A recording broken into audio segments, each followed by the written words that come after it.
আছে, কিন্তু তোমার বাবা তোমাকে ভালোবাসেন না। তোমার বাবা তোমাকে পছন্দও করেন না, কারণ উনি তোমাকে ঘৃণা করেন। হি হেটস ইউ। আমাকেও ঘৃণা করেন। ওর চোখের জলে তুমি ভুলো না আছো, তাহলে কিন্তু তুমি জীবনের সবচেয়ে বড় ভুল করবে। একটা কাজ করো না তুমি, তাহলে এই তো এই না, ল্যাপটপ তো খোলাই আছে, প্রোডাক্টগুলো ভালো করে দেখো, প্রত্যেকটা প্রোডাক্ট দেখো। এই যে তুমি ডিজাইনগুলো দেখো, নিটিং দেখো, এর ফিনিশিং দেখো, এইগুলো নিয়ে ভাবো, এগুলো নিয়ে কাজ করো। আর তারপর মেলাতে জাস্ট উড়িয়ে দাও শোলক শাড়িকে।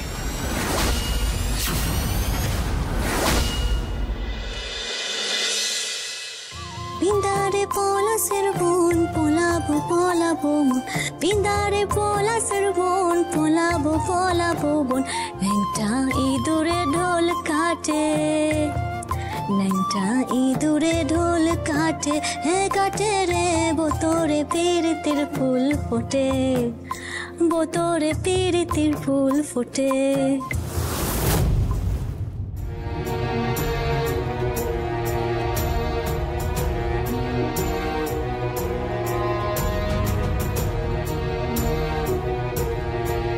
শাড়ি ষোলো,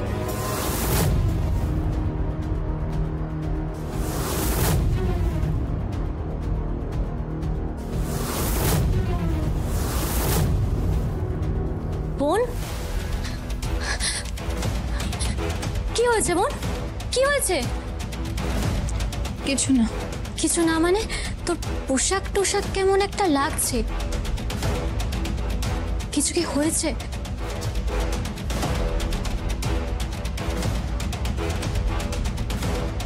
মনে হচ্ছে তোর উপর দিয়ে ঝড় বয়ে গেছে। এ কি, তোর ব্যাগটার এরকম অবস্থা কেন? ধুলো টুলো লেগে রয়েছে, দেখি দে।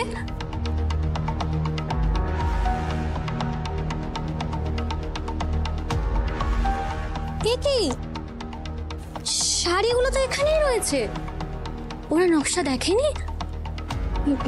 না মানে ওরা নকশা দেখেনি, মানে ওদের সঙ্গে দেখা হয়নি।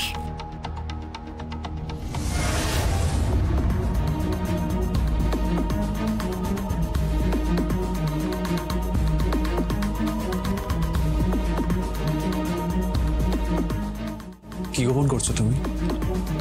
মানে কিছু তো একটা গোপন করছো, কিন্তু কি গোপন করছো? কিছু না। কি গোপন করব? না, তোমার চেহারা বলছে তুমি কিছু একটা গোপন করছো।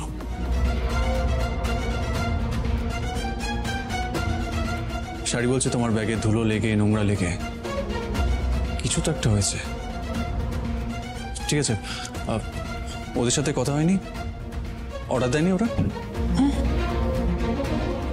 তোমার পার্টি যার সঙ্গে তোমার কথা হলো, অর্ডার দেয়নি ওরা? কিছু না, যেতে দিন। দাঁড়াও, কি লুকোচ্ছ তুমি? কি লুকোবো আমি? কিছু তো একটা লুকোচ্ছ, কিন্তু কিন্তু কি লুকোচ্ছ? কিছু লুকোচ্ছি না। না, তুমি লুকোচ্ছ কিছু। কি করে বলি? বারবার একই কথা যে আপনার পরিবার আমার ক্ষতি করতে চেয়েছিল। কি করে বলি যে আপনার পরিবারের সঙ্গে পিতৃর যে ব্যবসায়িক সম্পর্ক সেটা খারাপ? কি করে বলি যে পিতৃ যার ঘরে আমার মায়ের ছবি পাওয়া গিয়েছিল সেই আমাকে মারতে লোক পাঠিয়েছিল?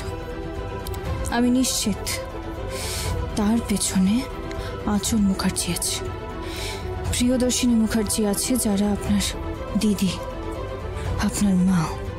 শোলক, কি হলো? তুমি তুমি কি ভাবছো? কিছু না, কিছু না, সব ঠিক আছে, সব ঠিক আছে। শোলক, আমার কথাটা শোনো। শোলক, কোথায় যাচ্ছ?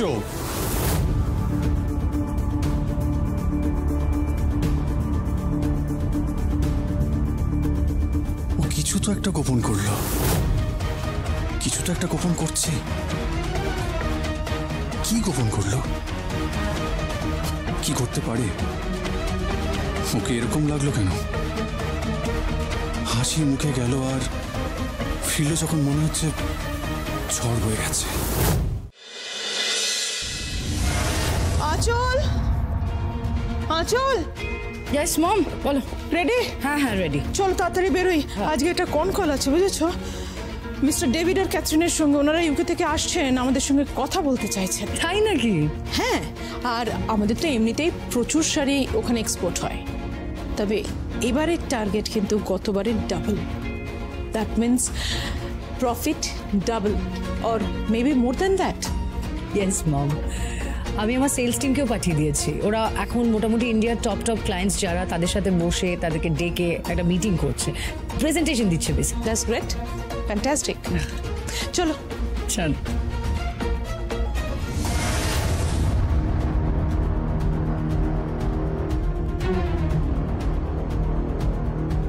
কোথায় যাচ্ছ? তোমাকে কি তার কৈফিয়ত দিতে হবে?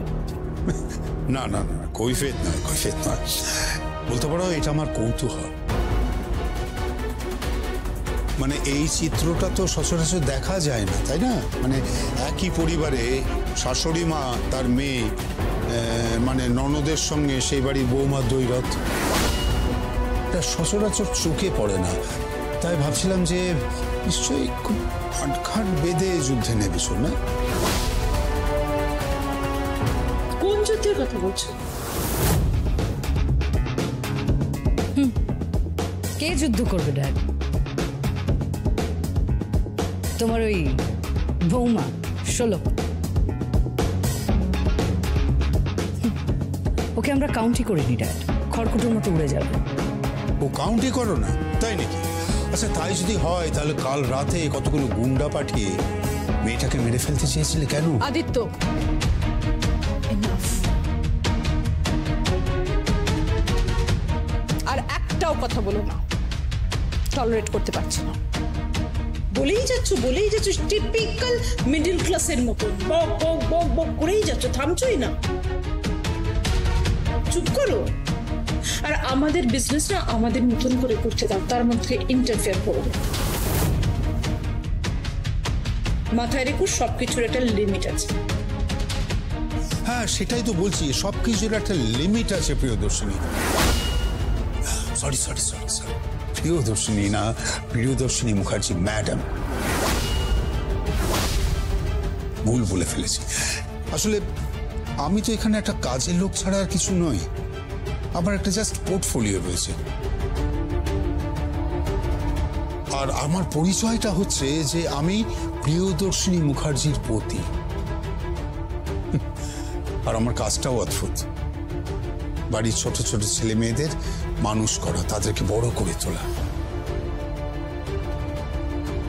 তারপর সেই বাচ্চাগুলো যখন বড় হয়ে গেল, বড় হওয়ার পর আমার মেয়ে তার মায়ের কোম্পানিতে জয়েন করলো এবং অদ্ভুতভাবে কিরম যেন রং পাল্টে ফেললো, মানে তার মায়ের থেকেও নিকৃষ্ট হয়ে একটা গিরগিটির মতো। ড্যাড, ড্যাড কি বলছোটা কি সব তুমি? আমি কিন্তু তোমার মেয়ে হই। এক্স্যাক্টলি, আমি ঠিক সেই কথাটাই তোমায় বোঝাবার চেষ্টা করছি। তুমি মনে রেখেছো যে তুমি আমার মেয়ে হও? আর তাই যদি হয় তাহলে কে মেয়ে, কোন মেয়ে, কেমন মেয়ে যে বাড়ির বউকে খুন করবার জন্য লোক পাঠাও? এ তো গল্প উপন্যাসও পাওয়া যায় না। তুমি মায়ের ছত্রছায়া থেকে এ কোন যুদ্ধে নেমেছো? পরিবারটা কান কান হয়ে যাবে, ভেঙে যাবে। কিচ্ছু ভাঙবে না, কিচ্ছু ভাঙবে না আদিত্য। এটা আমার পরিবার, আর আমার পরিবার কেউ ভাঙতে পারবে না, কেউ টুকরো করতে পারবে না। আর তুমি দয়া করে না এই গিরগিটি বলাটা বন্ধ করো। আরে গিরগিটি তো তবু রং পাল্টায়, আর তুমি কি একটা প্যারাসাইট, পরজীবী। অন্যের বাড়িতে থাকো, অন্যের পয়সায় খেয়ে ফুর্তি করে ফুটানি মেরে। থাক থাক থাক, আমি কোনো ফুর্তি করি না, কোনো ফুটুনি করি না। আর আমি ডিসাইড করেছি এখন থেকে আমি এ বাড়িতে থাকলে তার জন্য আমি ভাড়া দেব, এবং আমি যদি খাই সেই খাবার টাকাটাও আমি দেব।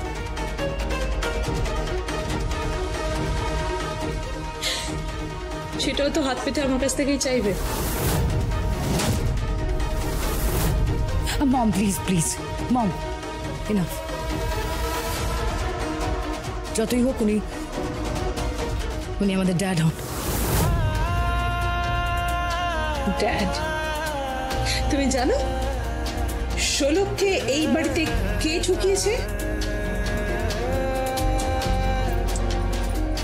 তোমার এই ড্যাড। এই পুরো ঘটনাটা ওনার মস্তিষ্ক প্রসূত, এর জন্য উনি দায়ী। এটা সামান্য ঘটনা, ভুলে যেতেই পারতেন, কিন্তু না, মাথার মধ্যে উনি বসিয়ে রেখে দিয়েছেন। সার্থক শোলককে ভুল করে আংটিটা পরিয়েছে, ব্যাস, ঠিক আছে, পাত্তা না দিলেই হতো, কিন্তু না, বিধাতা পুরুষ লিখে দিয়েছেন ভাগ্য, দুজনের বিয়ে হবে। আদিত্য, ওই দিনটা, ওই মুহূর্তগুলো আমি একবারও ভুলতে পারিনি। তারপর থেকেই ওনার শুরু হয়ে গেল শোলককে এই বাড়ির বউ করার চেষ্টা, আর উনি সেটাই করলেন। সার্থকের সঙ্গে শোলকের বিয়ে দিয়ে শোলককে এই বাড়ির বউ করলেন। কেন জানো? আসলে তোমার dad, he is jealous of me. তাই তো আদিত্য, আমার সাফল্যে তুমি হিংসে করো, কারণ তুমি জানো আমি যে জায়গায় পৌঁছেছি তুমি হাজার চেষ্টা করেও সেখানে পৌঁছতে পারবে না। আমাদের দুজনের ভূমিকাটা না বিয়ের পর উল্টে গেছে আদিত্য।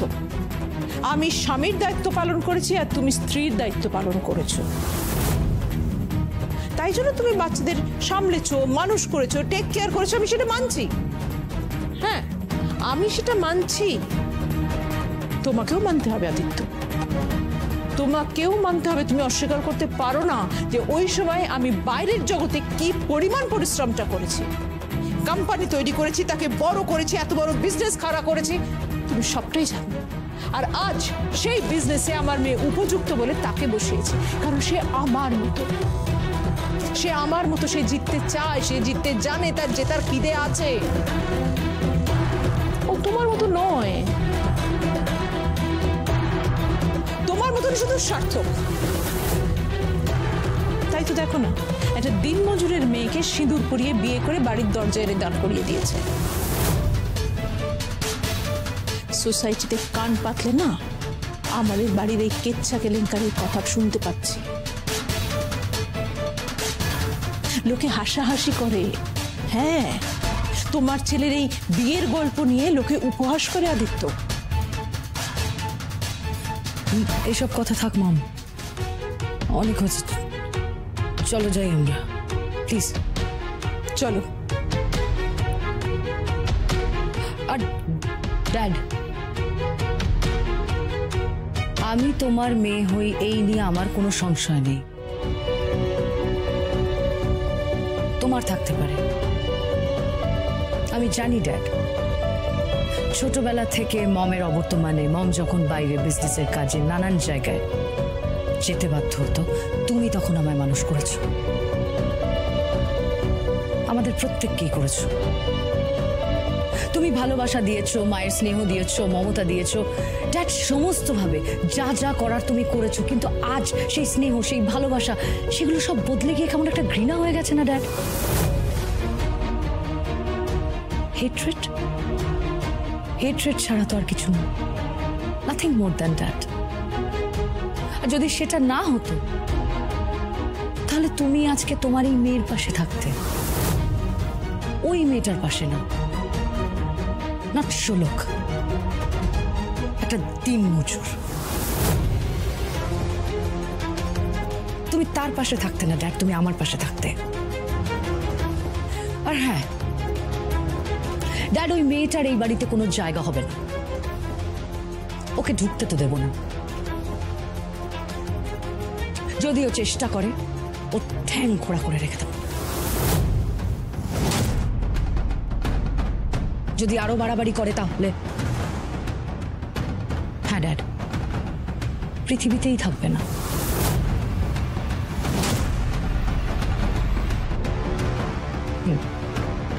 আর তোমার ওই ছেলে সার্থককে তুলে নিয়ে এসে হয় রানী নইলে পিতৃর মেয়ের সাথে বিয়ে দিয়ে দেবো। I promise you that. চলো দাঁড়াও দাঁড়াও, আমি তোমাকে চ্যালেঞ্জ করছি। ইয়েস, আমি তোমাকে চ্যালেঞ্জ করছি। তুমি আমার মেয়ে, তোমার কি মন্ত্র উচ্চারণ করা উচিত ছিল জানো? পিতা স্বর্গ পিতা ধর্ম পিতা এই পরমন্তর। তা না করে তুমি কি করছো? কি রূপ দেখাচ্ছ তুমি? আমি তোমায় চ্যালেঞ্জ করছি। আমি যেমন তোমার পিতা, কিন্তু শুধু তোমার পিতা নয়, আমি সার্থকেরও পিতা। আমার পাশে যে ছেলের দাঁড়িয়ে রয়েছে আমি তারও পিতা, এমনকি আমি ষোলকেরও পিতা।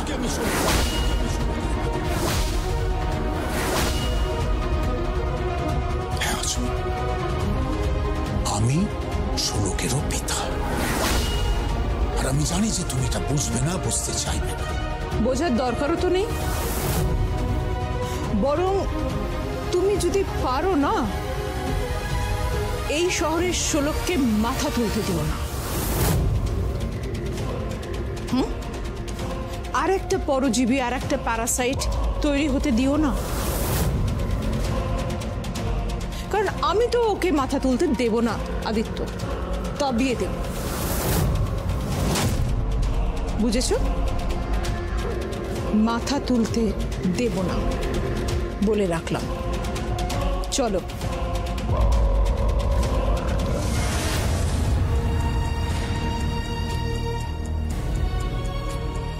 দেখলে সঞ্জয়, তোমার মা আমাকে কি সব বলে গেল।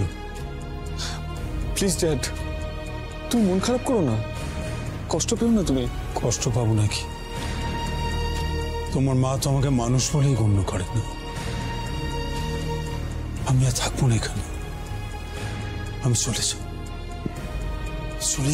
না না বাবা, তুমি যেও না, তুমি এ বাড়ি ছেড়ে যেও না প্লিজ ড্যাড।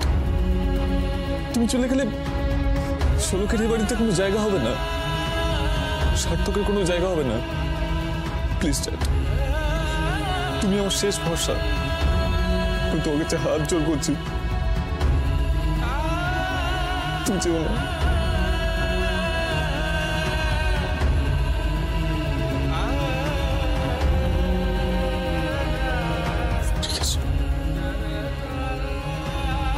ঠিক আছে, আমি যাব, আমি থাকবো, আমি থাকবো। প্রয়োজনে মাটি কামড়ে আমি পড়ে থাকবো, কারণ আমি জানি পিছিয়ে পড়া মানেই হেরে যাওয়া, চিরদিনের মতো হেরে যাওয়া।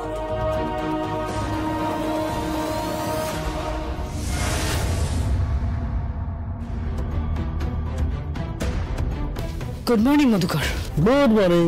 Good morning. Good morning. Achal, হ্যাঁ, তোমার পাওয়ার পয়েন্ট প্রেজেন্টেশনটা রেডি হয়ে গেছে। সেন্ড করে দিয়েছো? ইয়েস। লিস্ট ধরে সেন্ড করেছো তো? ইয়েস ম্যাডাম, সবাইকে সেন্ড করা হয়ে গেছে। ডেভিড আর ক্যাথরিনকে?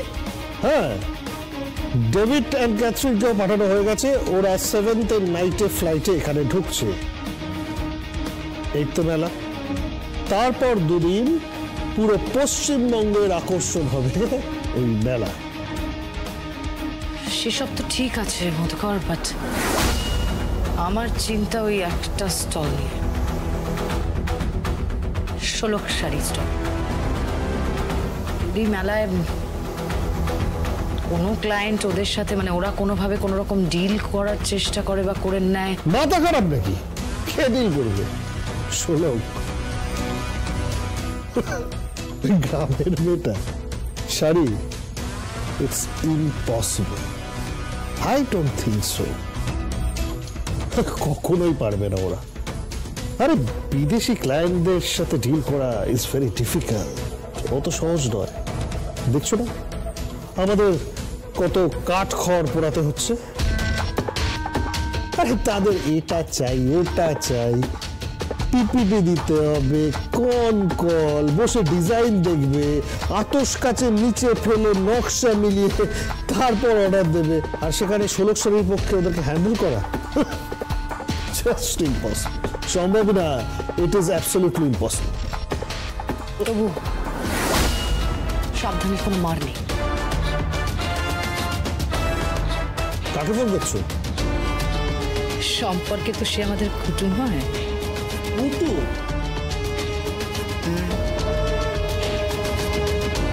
পারুল দাস।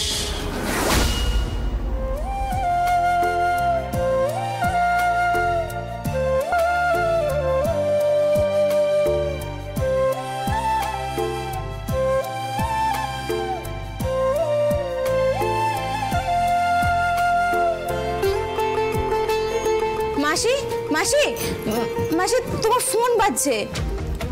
কার ফোন? জানি না, তবে মনে হয় কলকাতা থেকে। হ্যালো, কে বলছেন? আঁচল মুখার্জি। ও হ্যাঁ, বলো। বলো না, বলুন। বুঝতে পেরেছ? তোমাদের মতো মজুররা আমাদের মতো মানুষকে আপনি আজ্ঞে করেই সম্মান করে, আর তুমি বা তুই নয়। না মানে তুমি আসলে ষোলকের ননদ তো? সারাপ ষোলকের ননদ। ওসব সম্পর্ক টম্পর্ক ছাড়ো, বুঝলে? ওসব ছাড়ো, আসল কথা এসো। শোনো, আগামী 8 আর 9 তারিখ যে মেলাটা হচ্ছে কলকাতায়, সেখানে জমিনহাটাকে রিপ্রেজেন্ট করছে তোমার 2 মেয়েরা, তাই তো? ষোলক আর শাড়ি, ওরাই শাড়ি আনছে। হ্যাঁ। বারণ করে দাও, তোমার এই মেয়েদের বারণ করে দাও, বুঝলে? বারণ। শহরে ঢুকলেও স্টল অব্দি ওরা কেউই পৌঁছতে পারবে না।